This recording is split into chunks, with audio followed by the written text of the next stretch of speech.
আসসালামু আলাইকুম। সবাই কেমন আছেন? আশা করছি সবাই ভালো আছেন। আলহামদুলিল্লাহ, আল্লাহর অশেষ রহমতে আপনাদের দোয়ায় আমিও বেশ ভালো আছি আমার পরিবারকে নিয়ে। প্রতিদিনের মতো চলে এলাম। আজকে হচ্ছে একটা ব্লগ ভিডিও শেয়ার করব। ইনশাআল্লাহ ভিডিও জুড়ে থাকার চেষ্টা করবেন। আপনাদের মূল্যবান সময় দিয়ে আমার পাশে থাকবেন। এই তো চলে এলাম প্রতিদিনের মতো সকালের নাস্তা দিয়ে আজকে শুরু করলাম। আজকে হচ্ছে এখানে আমি পরোটা তৈরি করব, সেই জন্য আমি ডোটা মেখে নিচ্ছি।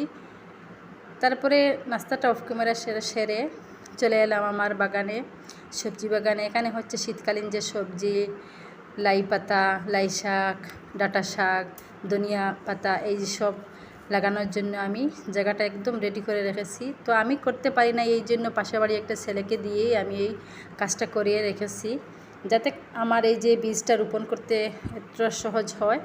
আর যে উপরে মাচায় যে আছে চাল কুমড়া, সেই চাল কুমড়া গাছ থেকে একটা চাল কুমড়া পেড়ে নিলাম। আলহামদুলিল্লাহ, আজকে তো প্রথম চাল কুমড়া পেড়ে নিয়ে আসলাম ঘরে। তো অনেক খুশি লাগছে আমার মনের মধ্যে, যেহেতু নিজের শখের বাগান, নিজের হাতে লাগানো, অথচ সার মুক্ত, কোনো রকমের সার আমি দিই নাই, শুধুমাত্র গোবর সার দিয়েই আমি এই গাছটা লাগিয়েছিলাম। তারপরে হচ্ছে পাবদা মাছ দিয়ে আজকে আমি এই চাল কুমড়াটা রান্না করব। তো পাবদা মাছ একদিকে লবণ হলুদ দিয়ে মাখিয়ে বাজি হতে বসিয়ে দিলাম। তারপরে হচ্ছে চাল কুমড়াটা আমি কেটে কেটে সুন্দর করে এখন আমি এটাকে ধুয়ে নিচ্ছি। নিজের বাগান থেকে সবজি কেটে তরতাজা সবজি রান্না করতে কার না ভালো লাগে, সবারই ভালো লাগে। আবার সকলেরই বাইকে জুটে এমন করে নিজের বাগান, শখের বাগান থেকে সবজি তুলে খাওয়া, আবার অনেকেরই বাইকে জুটে না। তো আলহামদুলিল্লাহ, আমি অনেক ভাগ্যবান, আমি নিজের হাতে এই গাছটা লাগিয়ে তারপরে হচ্ছে আমি রান্না করে খেতে পেরেছি। তাতে আল্লাহর কাছে অনেক শুকরিয়া, অনেক শুকরিয়া। আলহামদুলিল্লাহ, আল্লাহ যেন আমাদের সব প্রত্যেকের রিজেকের মধ্যে অনেক বরকত দেন, আমাদের হালাল রিজেকের রুজির ব্যবস্থা করে দেন। তো তারপরে হচ্ছে চুলে একটা হাঁড়ি বসিয়ে পরিমাণ মতো তেল দিয়ে আমি মশলা দিয়ে নিব। এখানে হচ্ছে দিয়ে দিচ্ছি পেঁয়াজ বাটা, রসুন বাটা,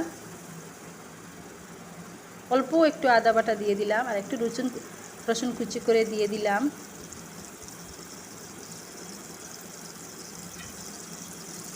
যে আপু ভাইয়ারা আজকে আমার চ্যানেলে নতুন ভিজিট করছেন, প্লিজ মনে করে আমার চ্যানেলটি সাবস্ক্রাইব করে পাশে থাকা বেল বাটনটি অন করে নেবেন, তাহলে নতুন নতুন ভিডিও দেওয়ার সাথে সাথে আপনারা পেয়ে যাবেন ইনশাআল্লাহ।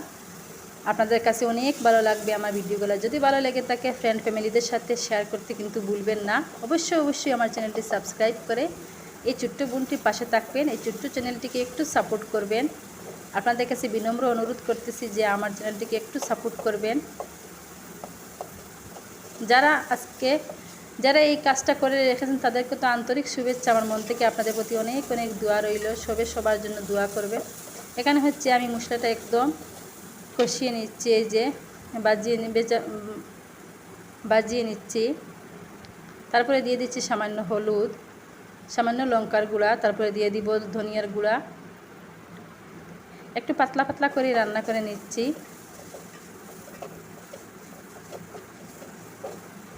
অতিরিক্ত মশলা খাওয়া তো আমাদের স্বাস্থ্যের জন্য অনেক ক্ষতিকর, সেই জন্য আমি আজকে মশলাটা একদম কম দিয়েই রান্না করে নিচ্ছি। তারপরে দিয়ে দিচ্ছি গরম জল দিলে তাড়াতাড়ি রান্নাটা হয়ে যায়, মশলাটা গন্ধ তাড়াতাড়ি চলে যায়, সেই জন্য একটু গরম জল দিয়েই আমি মশলাগুলো কষিয়ে নিচ্ছি। লাইক দিয়ে আপনারা ভিডিওটি কন্টিনিউ করে নেবেন, দেখে দেখে একটি লাইক দিয়ে দিবেন, লাইক দিতে কিন্তু ভুলবেন না। এখানে হচ্ছে আমি কিছু শখের বাসন আমি কিনে নিয়েছিলাম, সেইটা একটা হ্যাঙ্গারের মধ্যে ঝুলিয়ে রেখেছি।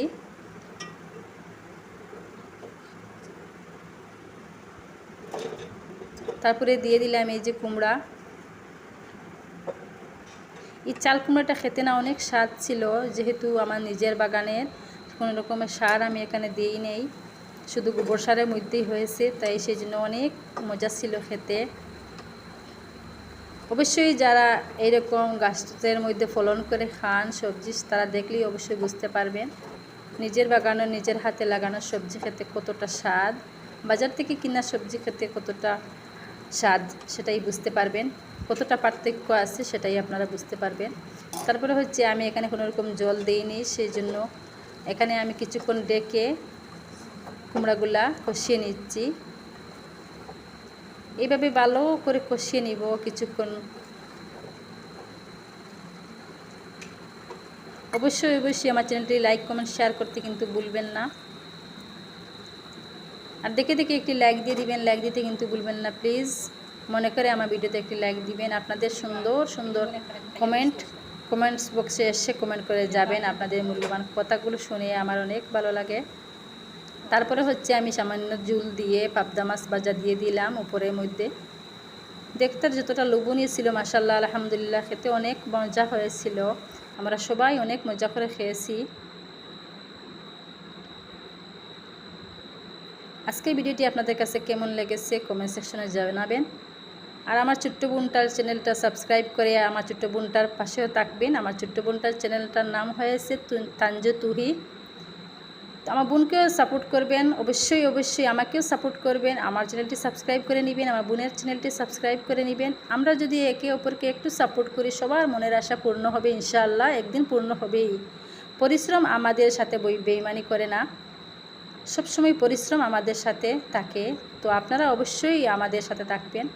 আপনাদের যদি সাপোর্ট ভালোবাসা না পাই তো আমাদের সব কিছু বিফলে যাবে। তারপরে হচ্ছে ধনিয়া পাতা দিয়ে এখানে আমি এখানে ধনিয়া পাতা দিয়েই নাই, আমি পুদিনা পাতা দিয়েই সবজিটা নামিয়ে নিচ্ছি। তারপরে হচ্ছে এখানে বাটির মধ্যে আমি কিছু সবজি উঠিয়ে রেখেছি, যেহেতু আমরা এখন খাবো সেই জন্য। এই সবুজ শাকসবজি নিজের বাগান থেকে একটু উঠানোর পর খেতে যে কতটা মজা লাগে, যে আপু ভাইয়েরা সবজি ফলান সেই আপু ভাইয়েরা জানবেন। তো অবশ্যই অবশ্যই কমেন্ট করে জানাবেন কার কার বাগান আছে এরকম সবজি ফলান আর নিজের হাতে তুলে আবার রান্না করে খান।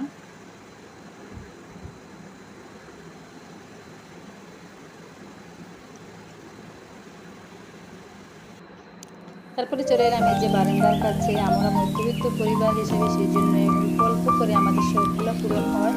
এখানে হচ্ছে আমি কিছু এই যে কোলেস্টোরের জন্য গ্রিল নিয়ে নিয়েছি, সেটাতে অবশ্যই প্রাইমার মেরে রেখে দিয়েছেন একজন ভাইয়া। তারপরে কালার করা হবে। এইদিকে আমার গ্রিলের অবস্থা একদম কাহিল অবস্থা, একদম খারাপ হয়ে গিয়েছে। গ্রিলে এতদিন হয়েছে, 3 বছর প্রায় হয়ে গিয়েছে গ্রিলে কোনো রকম কালার দেওয়া হয় নাই। তো এইতে হচ্ছে আমার একজন চাচি শাশুড়ি, ওনার ঘর এখন কাজ চলতেছে ওনার ঘরে। তারপরে এই যে আকাশটা আপনাদের সাথে শেয়ার করে দিলাম, সুন্দর আকাশটা অনেক ভালো লাগছে। একটু ভিডিওটা আপনাদের সাথে